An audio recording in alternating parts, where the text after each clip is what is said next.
What's up, Thunder fans? Along with Anthony Morrow, I am Colby Daniels. Another week in the books. The Thunder are off to the best start in franchise history. They are 8-0 as we record this thing, so we'll see what happens. Maybe this is the kiss of death. It always seems like it goes that way, but this team has been pretty unstoppable to start this NBA campaign defending their championship. Anthony Morrow, my friend, how are you? What's happening? Doing great, bro. Great to see you once again, man. Week 3 now? Week 3, that's right. Right here, man. We're right here. Yeah, I'm doing great, man. In Atlanta, visiting my daughter, visiting my beloved Georgia Tech, even though they lost to NC State. The men's basketball team won their first game of the season. So good to see everybody. It's great. You know what? I finally bought into Georgia Tech last week. I've been like a doubter. I've been saying, I don't know, I don't know how good they are. And then last week I finally gave in and said, you know what? I think they are pretty good. And then they lose and make me look like an idiot. So that's how it goes. I mean, I do that on my own, but we all got that, man. Trust me. yeah, I've been about Georgia Tech all this time, man. I've been talking junk all season. But yeah, hey, look, I don't regret it. They'll be all right. We just got to beat Georgia, man. So we'll see. There you go. There you go. It's still all in front of them, and that's the great thing about the new age of college football. One loss doesn't kill you like it used to. Speaking of one loss, the Thunder are the only team in the NBA that have not sustained one loss so far early in the season. I know it's the regular season, and this is a completely different brand of basketball than we saw just a few months ago in the postseason, but they were tested, obviously, in those first 2 games of the year, going double overtime, back-to-back. Whatever it was that kind of sort of engaged something in them seems to have worked, and they have just run through all of their opponents so far. Absolutely, bro. 8-0, best start. You said best start in franchise history, right? That's right. Yeah, they locked in. I mean, you don't really you see this rarely with really good teams that come off a championship run. Like there's no hangover, so like there's no championship hangover. So I just, I'm looking at them defensively the last 3 games. They holding opponents to 42, 43%. That's where they bread and butter is right there. So it doesn't matter if they're not shooting the ball well. Chet really, like we talked about him coming into his role as a rim defender.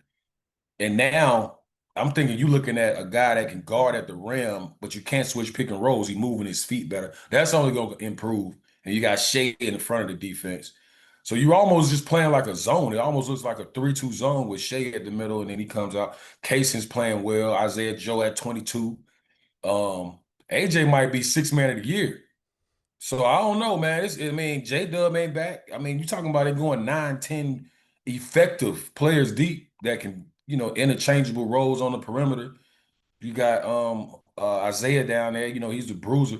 So I don't know. I mean, sky's the limit, man. They got guys, they clicking on all cylinders right now, man. So, I mean, at this point, God forbid, barring any injuries, it's not a hole in their game. They play defense, they long, athletic. I still need another shooter. I'm still a free agent. I told you that. That man.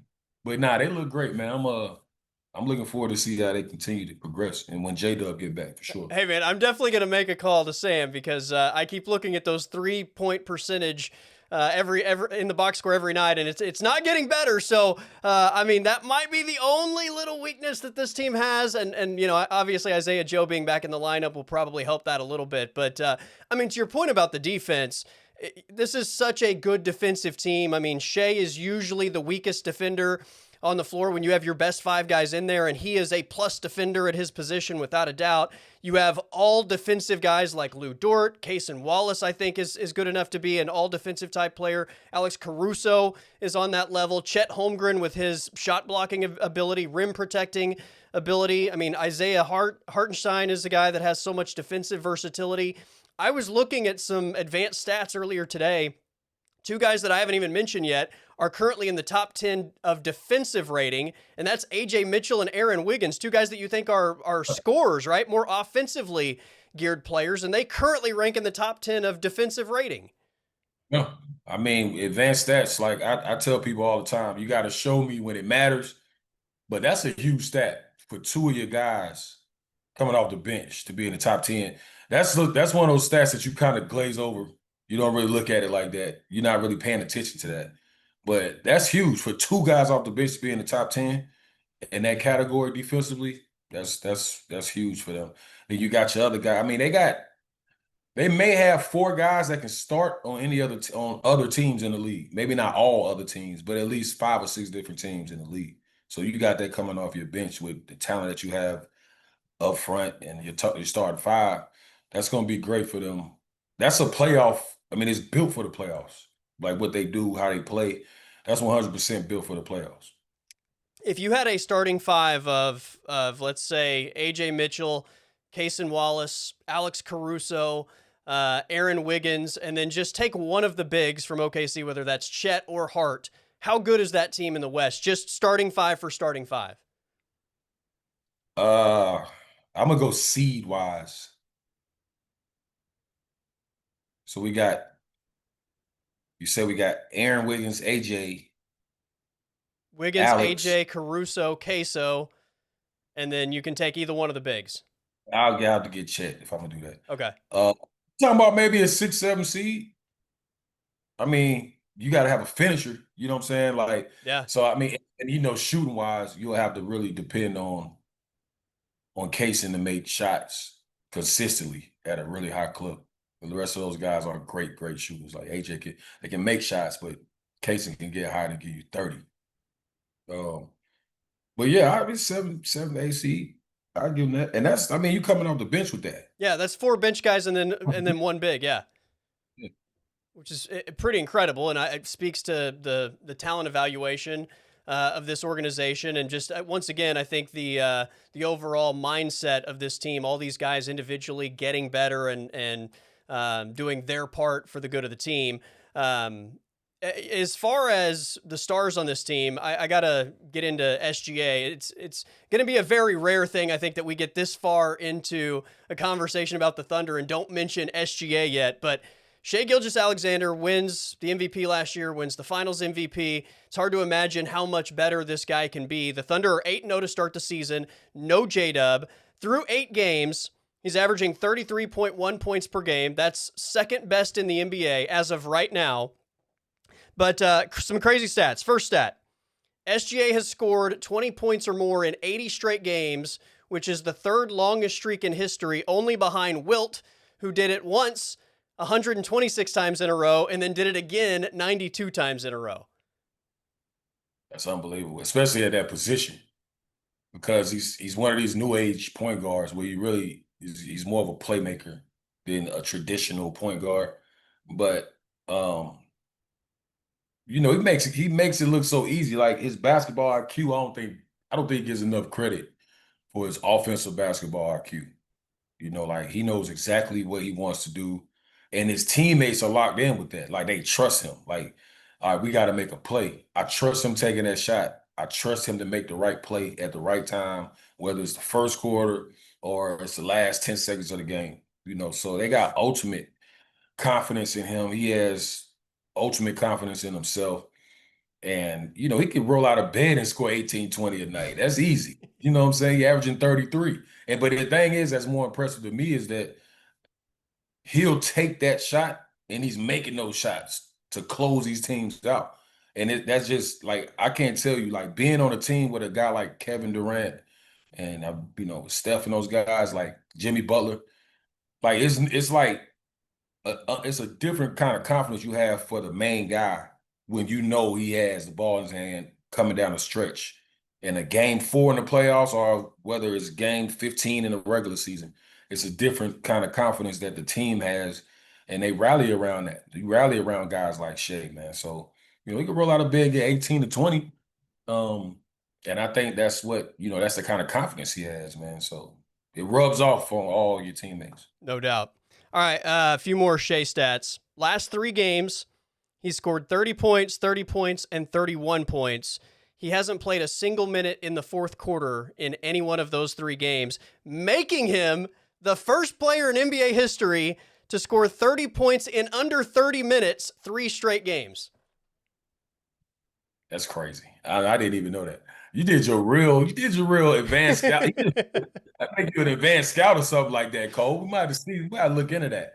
But that's crazy. I mean, if you see how they playing though, the way they style of plays, like it's almost like you have a superstar quarterback, but you got a great running game. You got 2 great tight ends. You got deep ball receivers, Paul. Like you got all these people that you can rely on. You don't have to be the focal point of the offense every single night. He doesn't have to make every single play. You know, if you look up, he'll give you 12 or 15 assists, but on nights where he doesn't need to do that, you might have 4 or 5 assists, and he's still effective in making everybody else around him better. So I feel like that's what's special about him and their team. You know, so I mean, when I can sit down for the whole, you know, you really, since you're playing 36 minutes, 33 points, you know what I'm saying? So, I It's mean, incredible. that's effectiveness, efficiency, and everybody's involved in the offense. I can chill for the last 12 minutes of the game for the next 3 games. All right, I saved the best one for last. 8 games All into right. the season, I already mentioned he's averaging 33.1 points per game. That's second best in the NBA. I think Tyrese Maxey currently leads the league with 34 points a game. Shea has not played in 4 fourth quarters of the 8 games that they've played so far. So he's 1 point behind. He's not played in 4 fourth quarters. That said, Shea leads the NBA in clutch time scoring this season by almost double to the next highest. He has 46 clutch time points so far this year. Maxey is next with 24. That's crazy. And now, the first two, the double overtime, like some of that, Some of that plays I a mean, big role for that's sure. most of that. That's Yeah. most of that. But I mean, it still lets you know he had to do it early, coming off a championship. You know, a lot of teams they put on the schedule. These guys roll over these teams in the first couple days, first couple games. You know, if not, of course, the media is gonna go crazy, like what happened to them and all that. And but they came in with that same focus. Shea came in with the same focus. You know, he'll show you like if I need to go in there and win this game, the last 5 minutes of the game is his. You know, so I think from last year to now, you can tell. Like last year, that's all he needed. It's not even a question where the ball going. He knows it. The coaches know it. His teammates knows it. The opponents know it. So, you know, I think when you have that kind of confidence when the game's on the line, it's almost like you want that. You know, it's addictive. You want to have a ball in your hand. So it's just amazing what he's doing right now. That's what I said. They have every ingredient you need to back win championships. And I think that they're on the trajectory. Their trajectory is trending up every week. You know, so this is we might need to keep doing the show if they're gonna win. You know, they keep winning every week. It might be, I don't know. We gotta keep it going, Cole. Hey, I said last week, like, they're on pace to go 82-0. I said that jokingly, but, Yeah. who knows? We'll see. They still got to finish out this road trip. And generally, when you get a couple of road trips early in the season, there's got to be one night that maybe you're not able to get through the grind of just NBA travel. But they've done a pretty good job. And, they always say the same things. And sometimes I think, like, we all kind of roll our eyes. It's like, we're just trying to get a little bit better every day, and we're just, Right. but like, that genuinely is like how they do things. I mean, I think they Right. genuinely do it that way. It's not exciting, and it doesn't like sound great when you watch an interview, but I think they do genuinely believe all those things that they say, which is why I think they probably have less off nights than maybe other people. Hey, I tip my hat to Coach Denegault, man. That's coaching, in my opinion. Building that culture, keeping those guys locked in. We always have to say the cliche, like, one game at a time, play by play, all that stuff, which is cool. But I mean, when you go out there and actually do it, of Yeah. course they're gonna lose eventually. But like you said, road trips, it's gonna be some dog days on the road where you can't get over the hump. And the NBA is the NBA. Anybody can beat anybody on any given night. But overall, I mean, the main thing is just, like I said, that coaching and that culture around there, that keeps those guys confident and going every day. And it's a lot of little things that go into that you just have to be in the locker room to see and be around. And it's chemistry. And that's, what they got to continue to sustain that for the next 8 months, 9, 10 months. So. Speaking of that, we still have not seen Jalen Williams in the lineup to start this season. It was announced that he's probably going to be reevaluated in a couple more weeks. So still another pretty decent window for the Thunder to continue to find big minutes out of maybe unsung heroes. I'm not at all suggesting that injuries are a good thing, but it certainly has opened the door for this deep Thunder roster to stretch its legs a little bit and find out a little bit more about maybe to the point of the depth and the quality of your bench to put some of those guys in bigger roles and let them stretch their legs a little bit. Yeah, yeah, man. I'm excited to see when J-Dub gets back. Um, but I mean, it's always been next man up over there. Like we said, we just broke down. You know, it could be a 7 seed off the bench within the second unit itself. So, I think it's good for guys like AJ to keep that confidence he has now. Kaysen, Isaiah, you know, these guys that wouldn't necessarily maybe Caruth, Alex, that may not get the same amount of minutes in the regular season, they'll still have that same confidence moving forward because we're gonna need that. It's all men on deck in the playoffs. You know how it is. No Especially doubt. moving closer to that Western Conference Finals, and if you're fortunate enough to make the finals, which they on that path right now. But this is great. I always say that. As I got older when I was playing, I used to preach that to young, Jeremy Lamb, Samaj Christian. When I was there with the Cameron Payne, I'm like, hey man, stay ready because we're going to the playoffs, and you never know. You may have to go in there. It don't matter what they ask you to do, but you out there. So you got to be ready for anything. You got to be ready for whatever, in those moments. And I think that's it's great for everybody because everybody's playing at a high level. Everybody's playing at a high level within their role, Yeah. which is imperative when you get in May, June, April, May, at those times, everybody got to stay sharp. I More thought mentally. I thought last year, there was a period of time where the Thunder were without both Isaiah Hartenstein and Chet Holmgren. They didn't have a big, and I thought you saw a bunch of guys have to get out of their comfort zone a little bit, and ultimately I think that paid off in a big way in the postseason.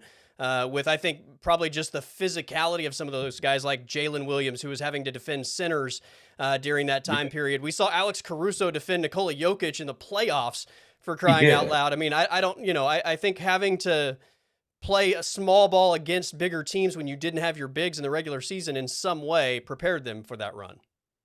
yeah. That's that guy. It goes back to Coach Mark Denigal and that staff, man, and the scouts, player development, all those guys, coming together, bringing their minds together to get creative when anything can happen in the playoffs. I saw Alex Garden joke. I was like, it's gonna work. I don't know how, but it's going to work. And they were able to figure it out. They got to keep their wings. They got to be able to control Jamal Murray, and they kind of just zoned up against the Joker. Man, he one of the highest IQ basketball players I've ever seen in my life, and they confused him. So, hopefully we don't have to put Alex. Alex, I hope they don't have to put you on him again, man, because No I know doubt. he was banged up and bruised up after that series. So, I mean, that's just what they do, though. They improvise at all times, ready for whatever. Just a bunch of basketball-minded guys getting together in that locker room. I give it to Coach Mark and that staff, sure. I did not share your confidence when I saw Caruso and Jokic. I thought they're in big trouble. And to No, Alex's credit, man, he it came looked through. weird at first.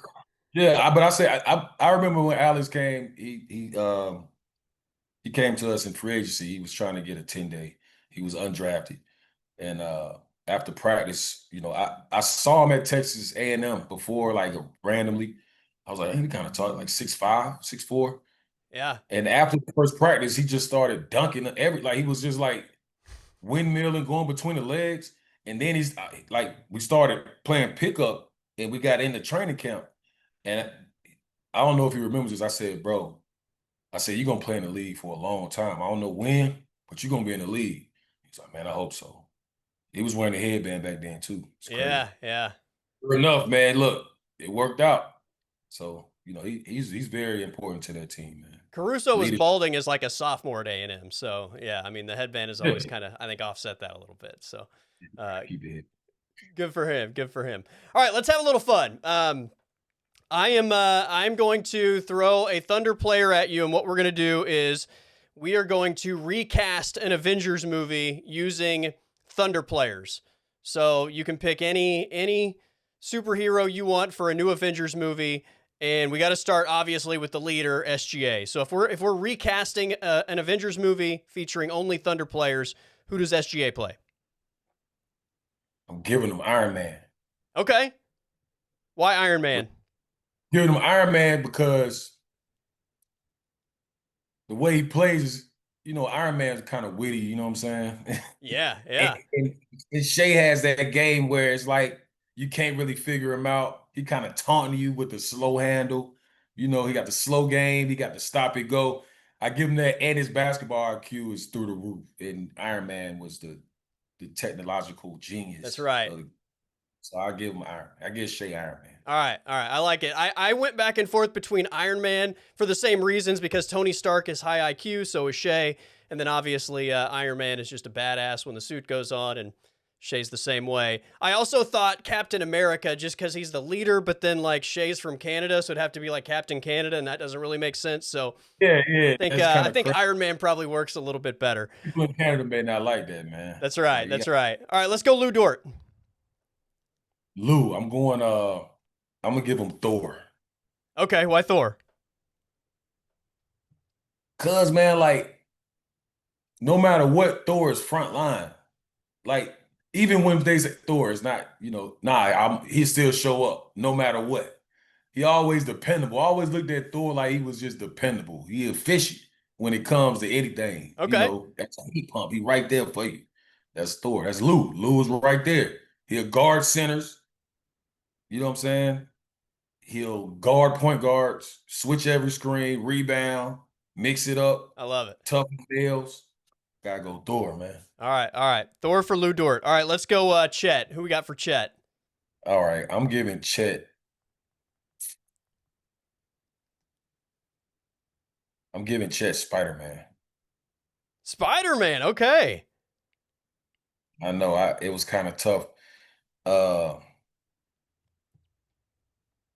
I'm giving him Spider-Man because he's really elusive. Can't really guard him with a small guy. Put a big on him, he can break him down off the dribble.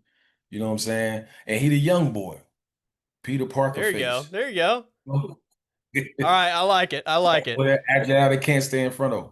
I love him. All right, what do we got for J-Dub?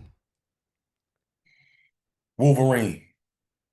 Oh, that's a good one. That's a good one. Yeah. Yeah, man. Durable. I don't remember, I know he's hurt now, but I don't remember him really being hurt ever since he's been in the league. Um, I I mean, mean, he he went got through the that whole playoff finals run with the injury, and it didn't seem to slow him down at all. all through it. Yeah. How many times you thought Wolverine was gonna die?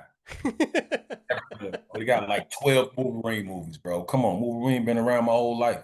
He's dependable. He's sturdy. You know what I'm saying? In my opinion, at one point, Chet coming to his own now, but I was like, he's the second best player on the team.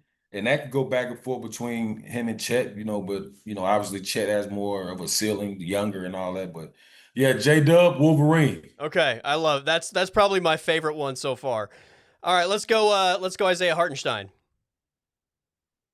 I might have to give him Juggernaut. Okay. Gotta give him Juggernaut, bro. That might be my favorite for him, man. Like unstoppable force in the paint. He's gotten better over the years. I liked him in New York. So when I saw Yeah. he was going to the Thunder, I'm like, when Steven left, I'm like, that's perfect. When Steven Adams left, I was like, that's perfect for them. He's younger, but he one of those guys like you always know when he's on the court. Even with Chet out there, when you let Chet float around defensively and offensively, you can always depend on Isaiah to hold the Yeah. fort down with the paint. So strong as hell. I hate it. That's one guy you don't want setting a screen on you. I love bigs. I love those guys that's like that. All right, let's go Alex Caruso. I'm going Professor X for him. is, I gotta go Professor X for my guy AC. is that the bald correlation? Yeah, no, nah, that's not even it. I knew you was gonna say that. But that's I can throw that in there though. I like that. I like that, Cole. Nah, man, because Professor X was like I look Alex defensive IQ on the perimeter, and obviously in the interior, he had to guard the Joker last year in the Yeah. playoffs. Like we talked about, his basketball IQ is through the roof, and of course we know Professor X is one of the he was the genius on that as well, one of the geniuses.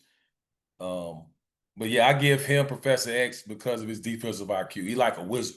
You Okay. don't know where I like it. he's 4, 6, 5. He might get you 5, 6 steals in an important game in the playoffs. I love it. I love it. All right, Casey Wallace. Kaysen. What I got for K? I got to give him Captain America. Okay. Steve Rogers.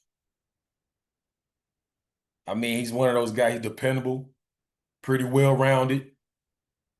He could fight.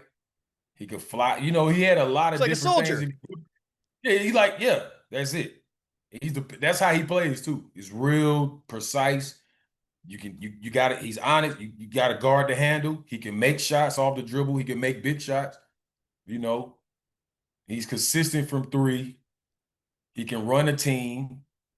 You know, when Shay's out the game, God forbid Shay get in foul trouble, you trust Kaysen out there. Yeah. And he's not from Canada, so it's a better fit. Yeah. We could. Yeah, Shay understands.